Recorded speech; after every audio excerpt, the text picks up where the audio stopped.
ഫേസ്ബുക്കും ഇൻസ്റ്റയും ഫേസ്ബുക്കാണ് ഏറ്റവും കൂടുതൽ. ഒന്നും തുറക്കാൻ പറ്റുന്നില്ല. കിച്ചുവിൻ്റെ ഒരു വീഡിയോ വന്നതിന് ശേഷം ഇപ്പോൾ രേണുസുതിക്കെതിരെ വളരെ വലിയൊരു പൊങ്കാലയാണ് നടന്നുകൊണ്ടിരിക്കുന്നത്. വളരെ വിഷമത്തിൽ പൊട്ടിക്കരഞ്ഞുകൊണ്ടായിരുന്നു രേണുസുതി ഈ വീഡിയോ പങ്കുവച്ചിരിക്കുന്നത്. വീഡിയോ എന്താണെന്ന് നമുക്ക് നോക്കാം. ഇവർക്ക് ഈ കണ്ടന്റോളികൾക്ക് രേണുസുതി വിത്ത് അല്ലെങ്കിൽ എബോവ് രേണുസുതി, ഈ രേണുസുതി എന്നുള്ള കണ്ടന്റ് മാത്രമേ ഉള്ളൂ അവർക്ക്. വേറെ ഒരു കണ്ടന്റും ഇല്ല, തുറക്കാൻ പറ്റണില്ല. എന്നെ ബാധിക്കുന്ന കാര്യമല്ലെങ്കിൽ പോലും ചിലതൊക്കെ എന്നെ ബാധിക്കും. കാരണം ഞാൻ ജസ്റ്റ് എനിക്ക് ഫേസ്ബുക്കിൽ എന്തെങ്കിലുമൊക്കെ വീഡിയോ കാണാൻ ഞാൻ നോക്കുമ്പോഴത്തേന് ഇങ്ങനെ വന്നിട്ട് ഞാൻ കമൻറ്റ് ബോക്സ് തുറന്നു കഴിഞ്ഞാൽ ഫുള്ളും ഞാൻ എന്തൊക്കെയോ അപരാധം ചെയ്തെന്നുള്ള മട്ടിലാണ് ഇത് മുഴുവനും. എല്ലാവർക്കും അറിയാവുന്ന കാര്യമാണ്, ഒരു കണ്ടന്റാണ് രേണുസുതി. ഇവരൊക്കെ എന്തിന് കാശ് കിട്ടുന്നുണ്ടായിരിക്കും അവർക്ക് മാസം. പക്ഷെ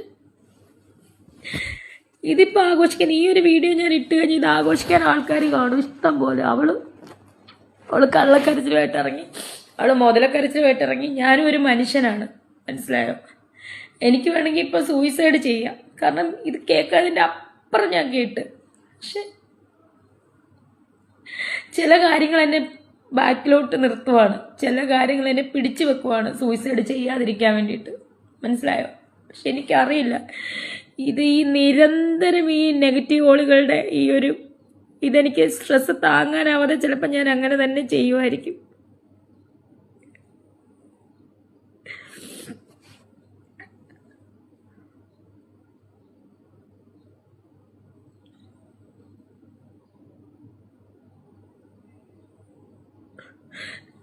നിങ്ങൾ എന്തറിഞ്ഞിട്ടാണ് ഈ പരത്തെറി വിളിക്കുന്നത് എനിക്കറിയത്തില്ല.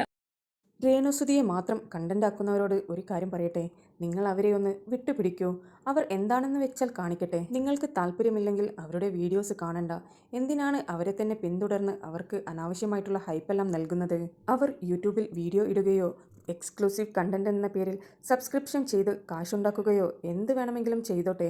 ഇതെല്ലാം ആളുകൾ ഉള്ളതുകൊണ്ടല്ലേ അവർ ഈ ചെയ്യുന്നത്. അവരുടെ എക്സ്ക്ലൂസീവ് കണ്ടന്റുകളും നിങ്ങൾക്ക് വേണം, എന്നിട്ട് അത് കണ്ടു കഴിഞ്ഞതിന് ശേഷം കുറ്റം പറയുകയും ചെയ്യുക എന്ന് വെച്ചാൽ എന്തൊരു കഷ്ടമാണ് ഈ കാണിക്കുന്നത്. നമുക്ക് ഒരു ടോപ്പിക്ക് താല്പര്യമില്ലെങ്കിൽ അത് ഇഗ്നോർ ചെയ്ത് വിടുക. രേണുസുതി ഒരു വീഡിയോ ചെയ്തങ്ങ് പോകും. എന്നാൽ ഈ റിയാക്ഷൻ വീഡിയോസ് ചെയ്യുന്നവർ ഓരോരുത്തരായി ആ കണ്ടന്റ് എടുത്ത് ചെയ്യുവാൻ വേണ്ടി തുടങ്ങുമ്പോൾ സത്യം പറയാമല്ലോ, സോഷ്യൽ മീഡിയ തുറന്നു കഴിഞ്ഞാൽ ഇപ്പോൾ രേണുസുതിയുടെ കണ്ടന്റ് മാത്രമാണ് ഉള്ളത്. സോ ഇനിയെങ്കിലും ഒരു മാറ്റമുണ്ടാകുമെന്ന് പ്രതീക്ഷിക്കുന്നു. നിങ്ങൾക്ക് വീഡിയോ ഇഷ്ടപ്പെടുകയാണെങ്കിൽ ഒരു ലൈക്കും ഷെയറും സബ്സ്ക്രൈബും ചെയ്യുവാൻ മറക്കരുത്.